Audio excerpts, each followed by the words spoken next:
Earlier, I mentioned the importance of involving families in everything we do as a nonprofit, especially research. Our next guests are Kristine Alderfer, a 12-year volunteer with CureJM, and her daughter Katherine, who was diagnosed with juvenile myositis at the age of 4 and remains in treatment today. Kristine has taken the lead on many volunteer-driven initiatives over the years and has most recently been elected as president of the CureJM Board of Directors. Kristine, I'll start with you. From a parent's perspective, why are research partnerships with institutions like the NIH so important to you? Thank you, Jim. In my view, rare disease organizations really need to focus on the discovery of better treatments. I don't need to tell any of you at this session that most rare diseases don't have approved treatments. To CureJM, it made sense to partner with major research institutions, and especially with the NIH, perhaps the most preeminent research institution in the world. We were fortunate to find that Dr. Ryder's and Dr. Miller's lab had already been conducting some important basic research into causes of myositis. Dr. Ryder graciously agreed to join our medical advisory board, and over time, with help from our funding, could direct more of her research to juvenile myositis directly. As she said, we were also able to recruit fellows to support JM-specific research projects like the one that Katherine participated in. And Katherine, you are now 15 and have been living with disease for more than a decade. From a patient's perspective, what does this research and participation in this research mean to you? Thank you for having me today. In March of 2010, I developed a strange rash. My parents thought it was an allergy to something. My mom changed all of the bedding, soaps, and anything else that would have caused this awful rash. People would stop me in stores and tell my mom that she should use sunscreen on me. I became cranky, tired, irritable, and fatigued. One day, I could walk up the stairs in our house, and the next day, I could not. I started choking on my food. My parents pushed doctors to tell us what was happening to me. It took months and many appointments to make progress. Just days after my 4th birthday, I was diagnosed with juvenile dermatomyositis.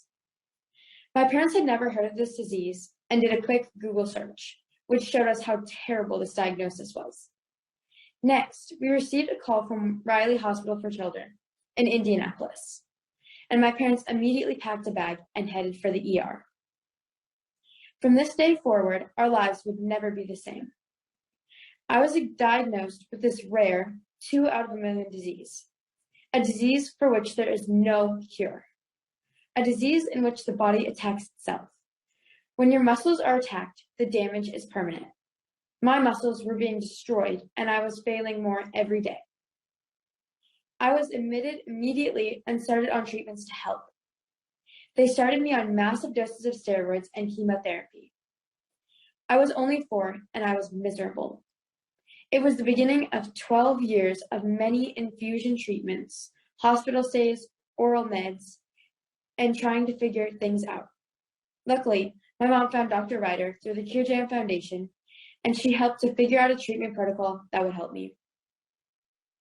My twin sister and I have both participated in studies at the NIH, and I have been seen at their clinics several times. I'm thankful for this and so glad that CureJM supports research in those clinics. Participating in research studies is something patients have to do if we are ever going to find a cure for all rare diseases. Some kids with JM get better faster because there are existing treatments that work better for them than others. I have to believe that NIH research will lead to better treatments. That's one reason I'm involved in the research. Dr. Ryder and others can't do their work without us. When we take part in research, we are building our own future. It's very empowering. And Katherine, how did it feel when you would go to NIH and participate in one of Dr. Ryder's or the other doctor's research studies? I really felt like someone was looking out for me. Juvenile myositis can be a different disease for each kid who has it. It is said that no 2 kids with JM are the same, and the doctors and researchers at NIH had already figured that out. And so, while it can be scary to be in a research study, it's reassuring to know that you are helping others and that you might just help yourself as well. Dr. Ryder's knowledge and care has saved many lives over the years, and it might just have saved mine as well. And Kristine, what advice would you have for anyone in the audience who wants to develop a research relationship with NIH? Well, if you don't already have a contact of some kind at the NIH, I would start at the web and see which of the NIH's 27 institutes or centers, ICs, might best relate to your rare disease. You can also search for your rare disease at the NIH Genetic and Rare Disease Information Center that you heard about before this session. You can reach the specialists there at the GARD Information Center, and they also have a virtual exhibit here at the conference, so feel free to visit them at their booth. Another research that's available is the Nih Reporter, which you can find at reporter.nih.gov. You can enter your disease and find researchers studying your rare disease, as well as NIH-IC's funding research in your disease. The Office of Patient Recruitment at the NIH Clinical Center can help you with clinical trial participation. It's just a matter of reaching out to the information specialist to connect. You can also find papers that are published by researchers outside of the NIH and connect with them. We have found that the staff was very responsive at the NIH, whether or not CureJM was supporting the project. Let me add that many projects can move forward in your disease with supplemental funding. For example, even if a small supplemental grant can influence the direction of a research project, if the grant objectives make sense to the researcher. I believe that CureJM's first support of NIH was somewhere around $25,000. And Dr. Ryder, other than grant funding, what do you think NIH researchers value most in their partnerships with nonprofits? Well, Jim, I think it relates a lot to what you said in your opening remarks about bringing in families and finding a network of mutual support and strength in numbers. CureJM has been extremely successful in engaging families, and we were able to translate that engagement into research participation. Katherine is a great example of that.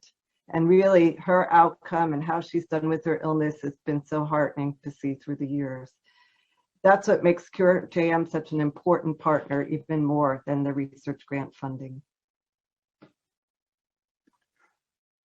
Well, thank you, Dr. Ryder, and thank you, Katherine, and thank you, Kristine, for being with us in this session. I hope the audience has found it informative, and we have received many questions on the Q&A. We have used up our allotted time for this particular session, but we'll get back to you all individually with your questions as they come in, and hope you have found this session to be valuable, informative, and hopefully inspiring about the kinds of activities and actions you can take with your own nonprofits, or if you're thinking of starting a nonprofit with the NIH or other research institutions as important partners.